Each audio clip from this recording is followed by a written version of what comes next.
They laughed in my kitchen as if I were invisible, their voices bouncing off the walls of the home I worked so hard to build, and I remember standing there frozen, clutching the edge of the counter while my own husband smirked along with them, as though their cruel little jabs were nothing more than family fun.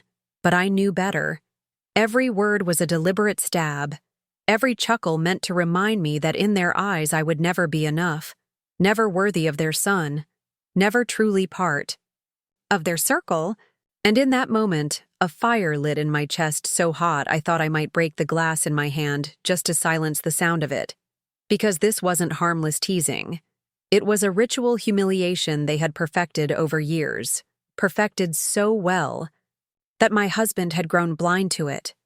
Or maybe he just chose to be. And as I stared at them that night, watching his mother's smug grin, his father's mocking shake of the head, his sister's pointed comments about my clothes, my cooking, my very existence, I realized something had to change, and that change would not come softly, because I was done being their quiet punching bag, done shrinking into the corners of my own home, done smiling to keep the peace. And though they had no idea then, they would soon learn what it meant to cross the wrong woman in her own territory. They would see what it meant when patience finally snapped, when the one they thought weakest found her voice, and when I finally put an end to their reign of mockery inside my walls. I think back to how it all started, and it wasn't just one evening of them sitting in my kitchen, laughing while I stood in silence. It had been building for years, little by little, each time I invited them over, or worse, each time my husband invited them without telling me, as if our home wasn't mine too, but just an extension of theirs, a place they could drop into, judge, and criticize. From the very first months of our marriage, his mother would walk in with that tight smile and scan the room like an inspector looking for violations, her eyes moving over the curtains I had chosen, the food I had cooked, the way I arranged the plates on the table. She would lean over to her son and whisper just loud enough for me to hear. She tries, doesn't she? But it's not quite the same standard you're used to. His father was worse in a different way. He had a cruel sense of humor, always making jokes about me being too quiet, about how he wasn't sure I could handle the responsibility of being in their family, always accompanied by a laugh. That sounded more like a sneer. And then there was his sister, the self-proclaimed fashion expert, who would eye my clothes with open disdain and ask questions like, "Oh, is that from a local store? How practical of you." She said it in a tone that was a dagger disguised as a compliment. At first, I tried to swallow it all down. I told myself it was just me being too sensitive, that if I smiled and nodded long enough, they would eventually warm up to me, that maybe time and patience would soften their edges. But time only sharpened them. Every family dinner was a test. Every visit to our house was a performance where I was the target. They spoke about me as though I weren't in the room, comparing me to the ex-girlfriend my husband had once dated, praising her cooking, her style, her class. And I remember the sting of hearing his mother sigh. Well, I guess everyone settles in the end. My husband, instead of standing up for me, would laugh nervously, pat my hand under the table as though that were enough, and then quickly change the subject. But that only made it worse because I knew that in their eyes his silence was agreement. And every time I forced a smile and stayed quiet, I felt a piece of myself shrink. I remember nights after they left when I sat alone in the living room with tears stinging my eyes, asking myself why I wasn't stronger, why I couldn't just snap back, why I was so desperate for their approval in the first place. But deep down, I knew why.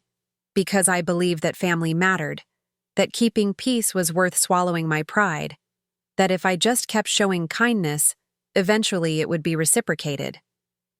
But the cruel truth was this: people who feed on mocking others don't suddenly stop because you give them love. They stop when they're forced to face consequences. And I was reaching the point where my patience was running out, where each barb and each sneer was stacking into something heavier, something hotter, something that would eventually spill over. And they had no idea that their smug little tradition of belittling me was about to become their undoing. It became a routine, one that left me dreading weekends and holidays. The moment their car pulled into the driveway, my stomach would knot, my palms would sweat, and I would mentally prepare myself for the storm that was about to walk through my door. His mother's perfume always hit the air first, a sharp floral scent that seemed to announce judgment was coming, followed by his father's booming voice that carried through the walls before he even crossed the threshold. They never rang the bell politely. They barged in like they owned the place, tossing their coats onto the back of the couch, leaving their shoes scattered in the hallway, commenting on how the house smelled different or how the lighting was a bit dim. His sister would trail behind, tapping away on her phone, glancing up just to toss an insult wrapped in fake sweetness. "Oh, you redecorated again?" Brave choice. Not everyone could pull off that shade of beige. And then the mocking would begin, subtle at first but quickly escalating.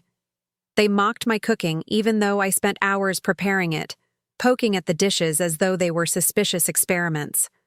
They mocked my career, asking if my job was still just part-time, or if I had finally decided on something real.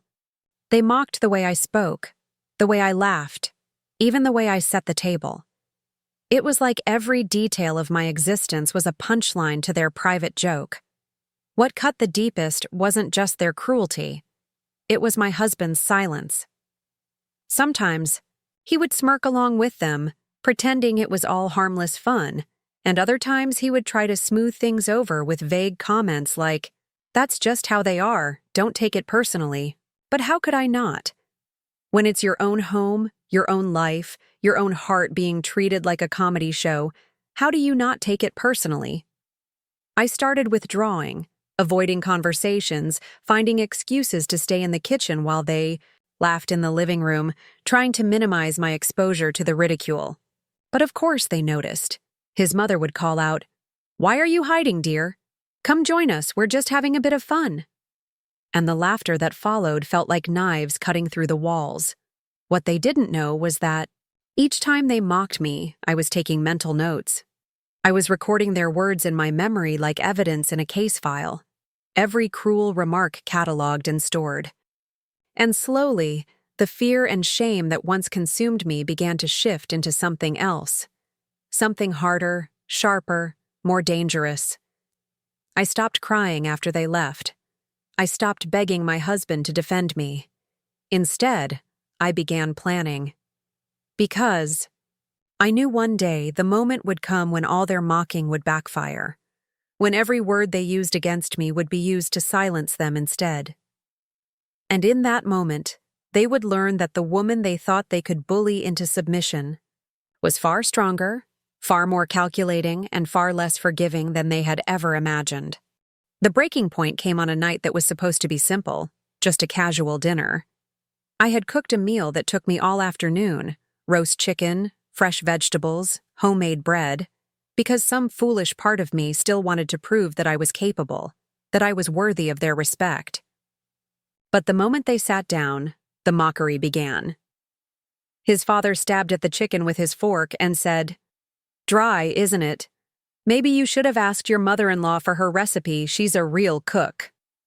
His mother gave a dramatic sigh and looked around the dining room like she was inspecting a cheap hotel, murmuring, "It's cozy, I suppose, for someone who doesn't know better." And his sister?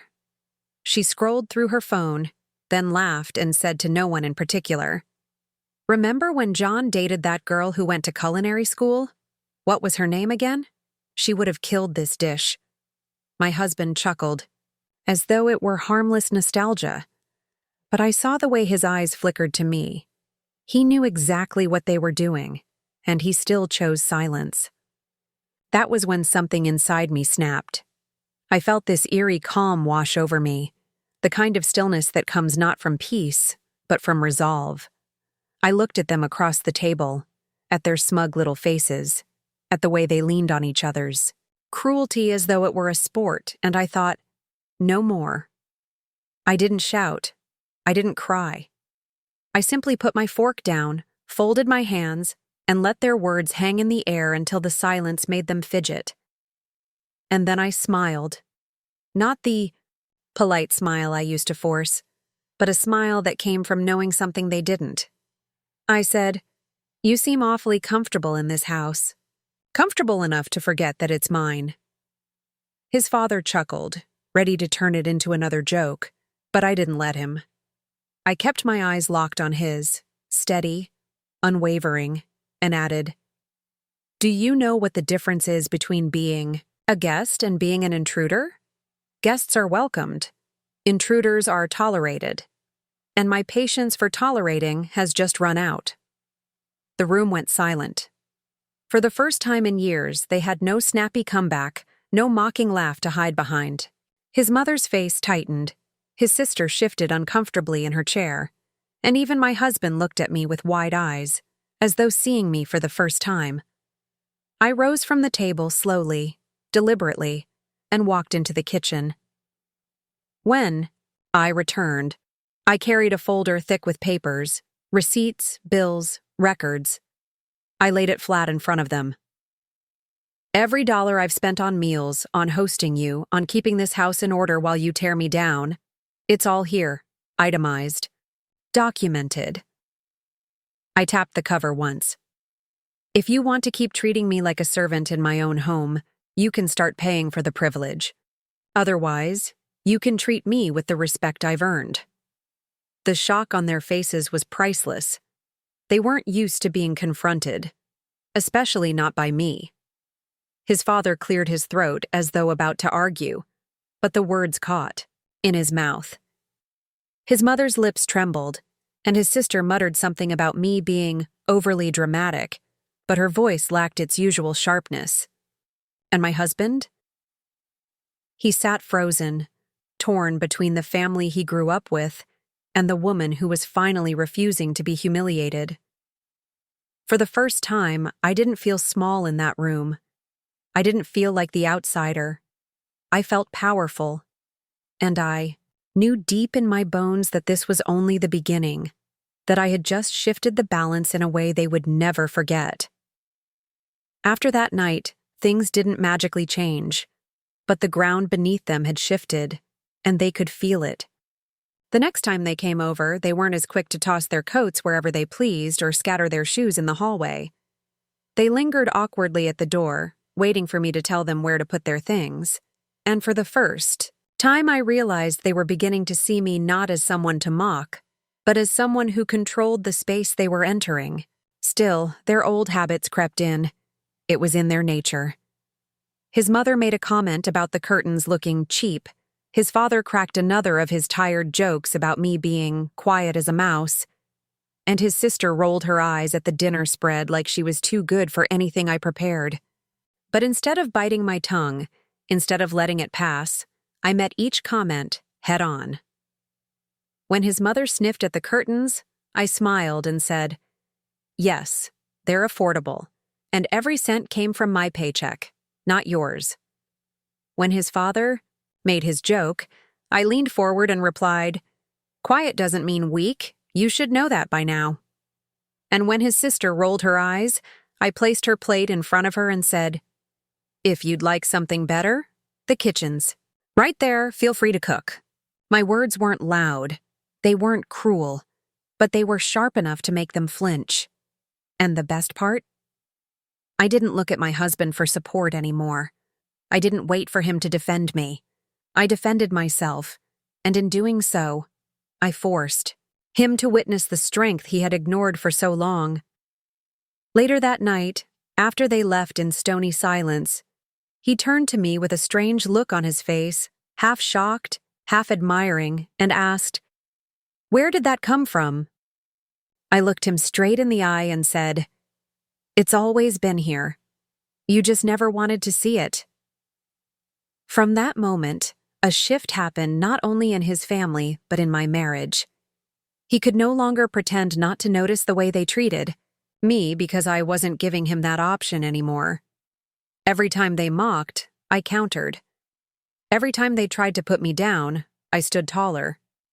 And slowly, I watched the cracks appear in their confidence. The smirks weren't as bold, The laughter wasn't as free, and the insults began to dry up as they realized that what once felt like entertainment now felt like a battle they couldn't win.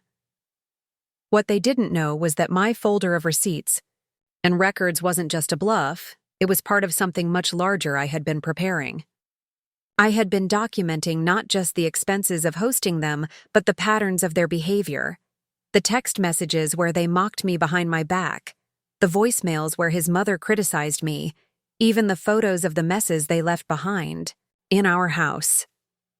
Piece by piece, I was building a case. Not a legal one, though I could have, but a case strong enough to confront them publicly, in a way they could never deny, in a way that would finally strip them of the smug superiority they clung to, because it was no longer enough for me to simply stop their mocking in my home.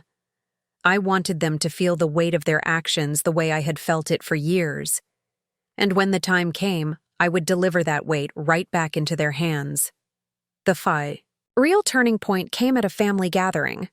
They insisted on hosting in our home, as if my walls belonged to them. It was supposed to be a small get-together, but somehow it turned into 20 people flooding into my living room, most of them relatives I barely knew, all of them taking their cues from his parents and sister, watching how they treated, so they would know where I stood in the hierarchy. I had been preparing for weeks, not for the party itself, but for what I knew would happen during it.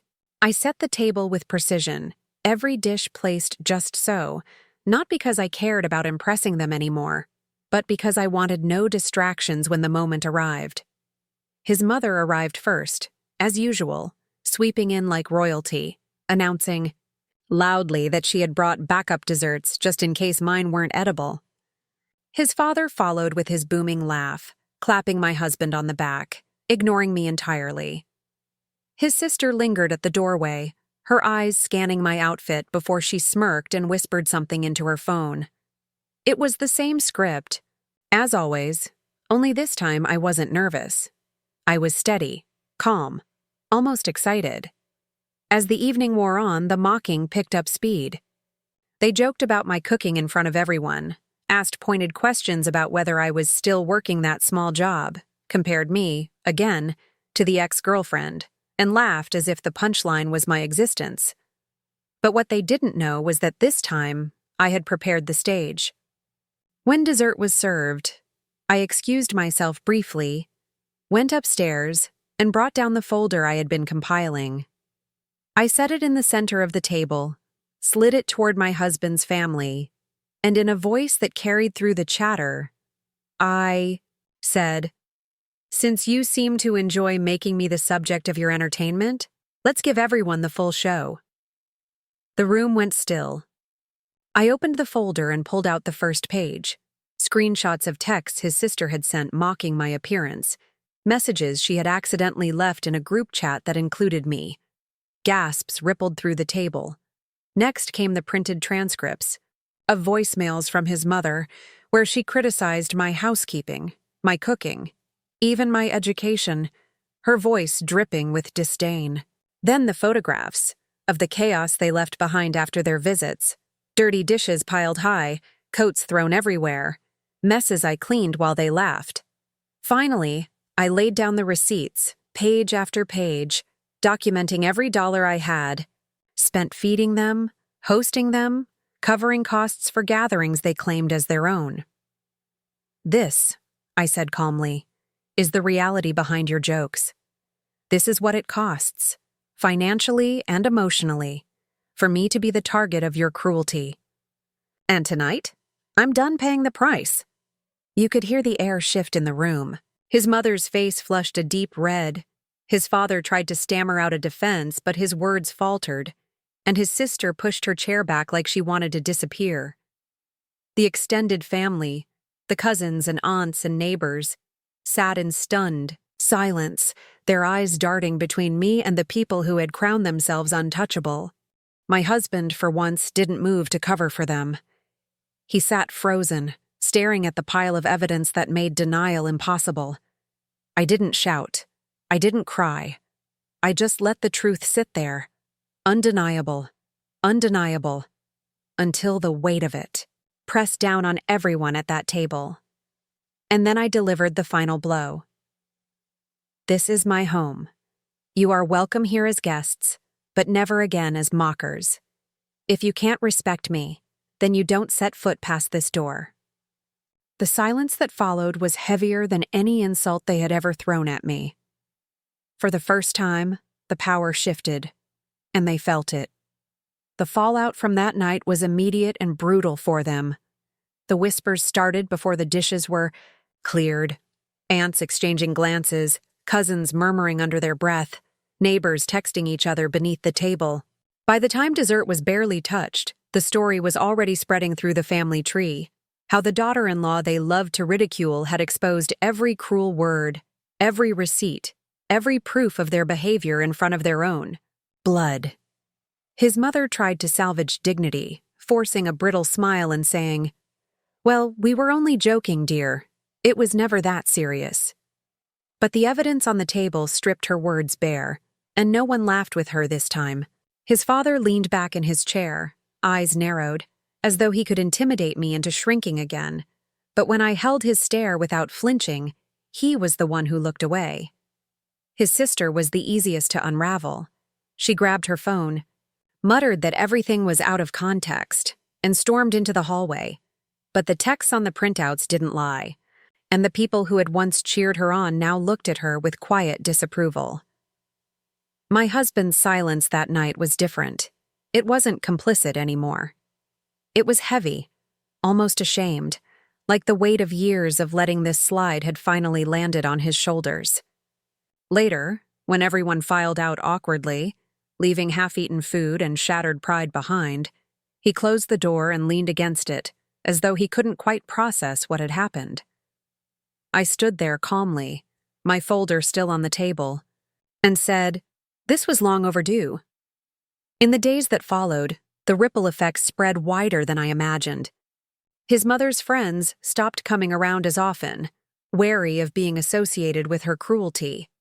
His father's reputation for good humor turned sour when people realized it had always been at someone else's expense. His sister found her social circle shrinking when screenshots of her texts made their way through the family group chats, exposing her pettiness to the very people she tried so hard to impress. And me? For the first time in years, I felt free in my own home. They didn't show up unannounced anymore. They didn't fling open the door like they owned it. When they did visit, on rare, cautious occasions, they knocked politely, complimented the food without backhanded remarks, and sat with stiff smiles, as though careful not to trigger the woman who had shattered their facade. But here's the truth. I wasn't doing this to scare them. I was doing it to reclaim myself, to reclaim my space, my dignity, and my peace. And while they would never admit it, I could see it in their eyes every time we met. The grudging respect, the reluctant acknowledgement that the woman they thought they could mock into silence had turned out to be the one person who could silence them all. It wasn't revenge in the flashy, dramatic sense. It was justice in its quietest form. Boundaries drawn in permanent ink, reinforced with proof and courage.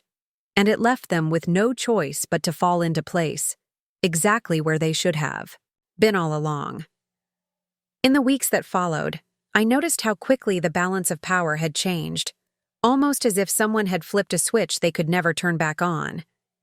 The phone calls that once came daily, my mother-in-law's voice dripping with false sweetness as she checked in, slowed to a trickle, and when she did call, her tone was clipped, careful, as if every word might be recorded and used against her.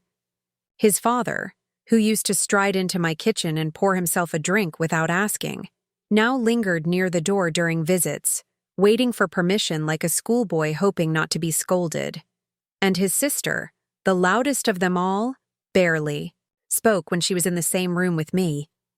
Her eyes darted away, her laugh came too late, and her comments were filtered down to bland small talk about the weather, like she had been stripped of her favorite weapon and didn't know how to function without it.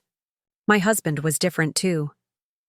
For the first time since our marriage began, he seemed to understand the damage his silence had done. and I watched him struggle with the guilt of realizing he had allowed this for so long. One night, sitting at the edge of our bed, he whispered, "I should have defended you from the beginning." And for the first time, I believed he meant it. But I didn't soften. I looked him in the eye and said, "You don't get to erase what's already been done. All you can do now is make sure it never happens again." That became the new rule in our house: zero tolerance for disrespect from anyone, family, or not. I reinforced it by making small but deliberate changes. I stopped hosting big dinners for them. If they wanted to gather, they could do it elsewhere. I stopped cleaning up after their messes. On the rare occasions they visited, I left their empty cups and crumpled napkins where they fell until they learned to pick up after themselves. I stopped laughing politely when a joke was made at my expense. Instead, I would look directly at the person, let the silence stretch, and then reply with a calm, cutting truth that left no room for denial. And I began inviting my own friends, my own family, into the house more often, filling the space with voices that lifted me instead of tearing me down. Slowly, I watched the narrative shift. The same people who once pitied me for marrying into such a toxic family began to admire the way I had turned it around. Whispers reached me about how strong I had been, how brave it was to stand up against them, how refreshing it was to see someone finally put them in their place.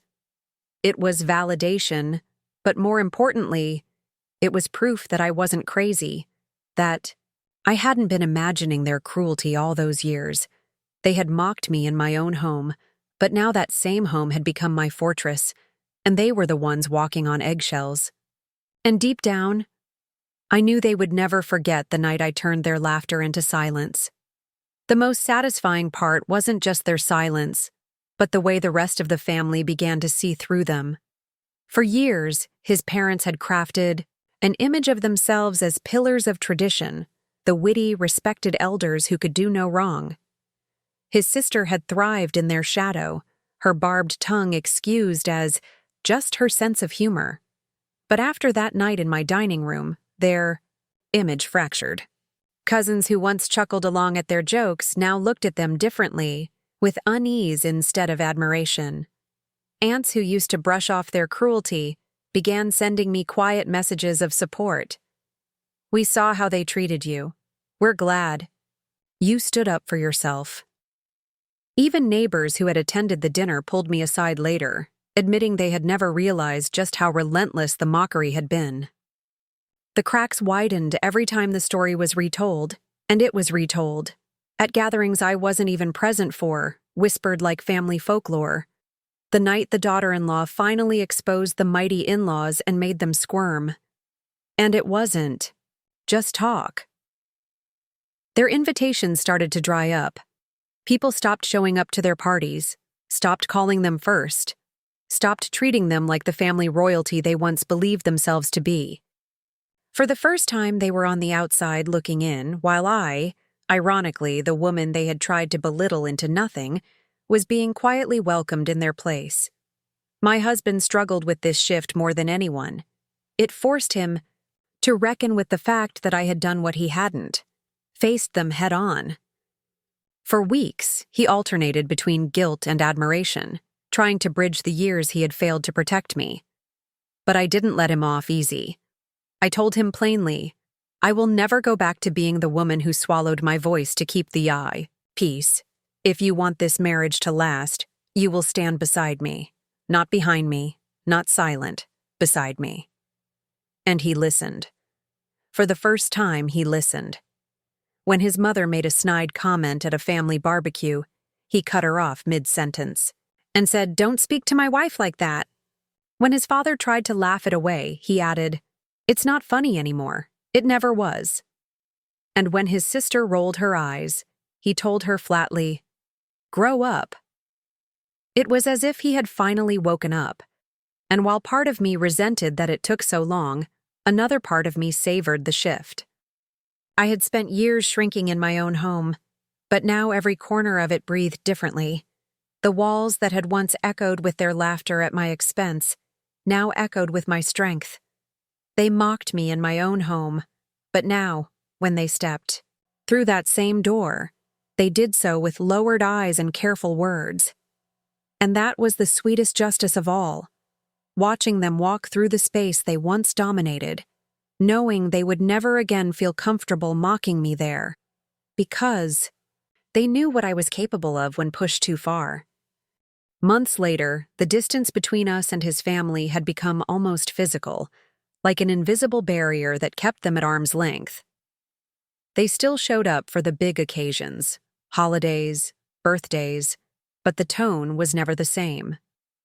His mother would walk in with her lips pressed into a tight smile, carrying a dish that she insisted I must try, but her eyes flicked nervously to me each time, as though she were bracing herself for confrontation.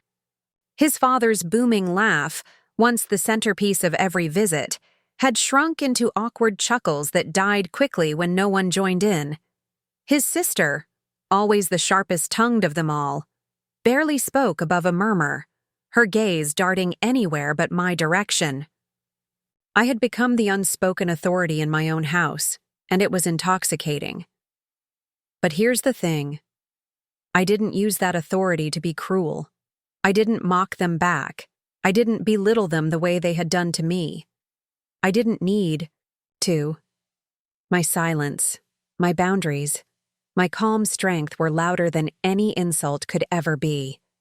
When they crossed a line, I didn't raise my voice. I would simply stand, meet their eyes, and let the quiet hang in the room until they squirmed. And they always did. The ripple effect stretched further than our walls. Their friends and relatives began inviting me out separately, building connections, with me that bypassed them entirely. I started hearing my name mentioned with respect in conversations where before it had been paired with condescension. For the first time, I was no longer the wife they had mocked, but the woman who had stood her ground, and people admired that. My husband, too, seemed to grow under this new dynamic. He became more protective, more attentive, as though he finally understood the value of having a partner who wouldn't back down. Sometimes I caught him watching me with an expression I couldn't quite read, part awe, part regret, part gratitude. I never asked what he was thinking, because I didn't need to. I knew. He had learned what it meant to choose silence in the face of cruelty, and he had seen firsthand what it cost. He wasn't going to make that mistake again. And me? I stopped waiting for their approval, stopped wasting energy trying to please people who thrived on tearing others down. I invested in myself instead, in friendships that uplifted me, in hobbies that fulfilled me, in work that gave me independence. My home no longer felt like a stage for their ridicule. It was mine again, filled with peace, laughter, and dignity. And every time I watched them step carefully across the threshold, measuring their words, remembering the night I ended their reign of mockery, I felt the same quiet satisfaction. They had underestimated me for years, but now they knew exactly who I was, and they would never forget it. The final test came one afternoon when his parents showed up unannounced, just like they used to. I was in the garden trimming back the roses when I saw their car in the driveway. For a brief moment, the old dread flickered in my chest, but it didn't last. I wiped my hands, stood tall, and walked to the door before they even rang the bell. His mother started in immediately, trying to reclaim old ground. "We thought we'd stop by, dear. I noticed your lawn looks a little neglected. We could give you some tips." Her tone was sweet, but the poison underneath was unmistakable. His father chimed in with his laugh. "She's always been busy. Can't expect her to keep up with a house like this, can we?"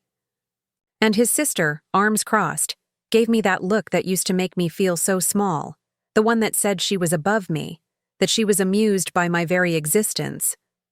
But this time, I didn't flinch. I stepped out onto the porch, closed the door firmly behind me, and blocked their path inside. I smiled, not the strained, polite smile of the past, but the kind that carried steel beneath it, and said, "You don't come into my home uninvited anymore." If you want to visit, you ask. And if you come here to mock me, you don't come in at all." The silence that followed was absolute. His mother blinked as though she couldn't believe I'd spoken to her that way. His father shifted, muttering something under his breath. His sister's smirk faltered, her eyes narrowing, but she didn't say a word. I stood there, unwavering, until they turned back toward the car. No shouting, no tears, just a boundary drawn so clearly it left no room for argument. When I walked back inside, I felt lighter than I had in years. My husband came home later, saw the tension still hanging in the air, and when I told him what happened, he didn't argue, didn't excuse them, didn't ask me to soften. He just nodded and said, "Good. That's how it should be." And I realized then that everything had shifted forever. They would never again feel free to mock me in my own home. They would never again treat me like an outsider in the space I had built. They had been forced into place, stripped of their power, left to face the reality that the woman they underestimated had turned into the one they could no longer control. And that was the sweetest victory. Not that I humiliated them, not that I lashed out, but that I reclaimed myself, my dignity, and my peace. They had mocked me for years, but in the end, they were the ones left silent, standing on the outside of a home that would never again belong to them. The months that followed felt like the quiet after a storm, not because everything was suddenly perfect, but because the air itself had changed. For years, every gathering, every phone call, every visit had been soaked in tension I could never quite escape, a performance where I was always cast as the fool, the outsider, the target. But now, there was a strange stillness when I walked into a room with them, like everyone was holding their breath, waiting to see what I would do, what I would say. I could feel the respect they had been forced to give me, reluctant and grudging though it was, and it was enough.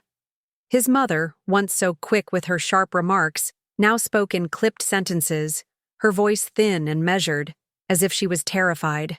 I might pull out another folder of evidence and lay her hypocrisy bare for the world to see. His father, who had always filled the air with his cruel jokes, suddenly seemed smaller, quieter, as though the echo of that night at the dining table still rang in his ears. And his sister, the one who once thrived on making me feel like I didn't belong, now avoided eye contact altogether, her phone clutched in her hand like a shield that no longer worked. I didn't need to rub it in. I didn't need to raise my voice or remind them of what I had done. The memory of their humiliation lived in them now, and every interaction carried the weight of it. It wasn't revenge in the traditional sense. It was deeper than that. It was justice. It was balance. It was them finally experiencing what it felt like to be small, to be judged, to be stripped of the illusion of power. And in that balance, I found peace. My husband changed too, though not overnight. For the first time, he began to see me not as someone who needed protecting, not as someone who should endure quietly, but as an equal. Someone who had fought a war in silence and finally won it. He started drawing his own lines with his family, cutting short their complaints, refusing to excuse their behavior. And when they tried to pull him back into their old rhythm, the whispers, the inside jokes, the casual cruelty, he no longer joined in. He stood with me, not just in words, but in actions. That shift didn't erase the years of silence, but it gave me something I had almost lost.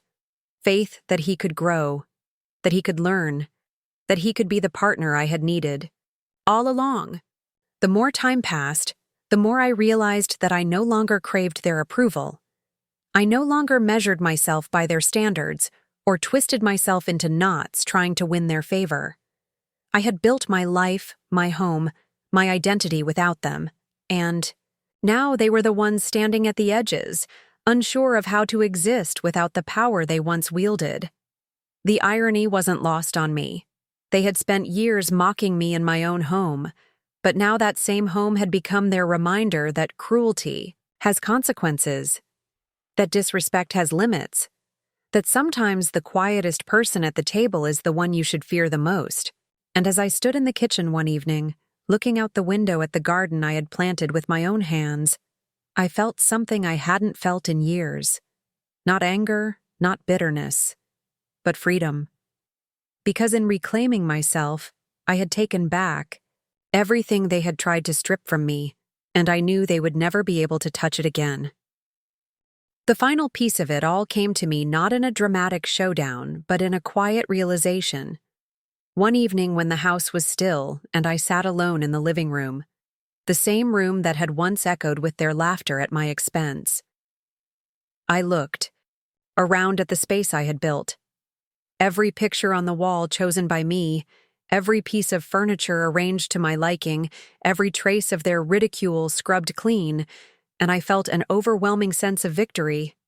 Not the kind that comes from crushing an enemy into dust, but the kind that comes from surviving, from refusing to break, from holding your ground until the ground itself shifted in your favor. I thought back to all the years I spent shrinking, biting my tongue, waiting for kindness that would never come, and I almost didn't recognize that version of myself. She had been timid, desperate to be accepted, willing to bend herself in, half just to keep the peace. But that woman was gone. In her place stood someone unshakable, someone who had learned that family is not defined by blood or marriage, if that family brings only cruelty. Family is defined by respect, by love, by protection, and if those things are missing, then the word means nothing. My in-laws still exist, of course.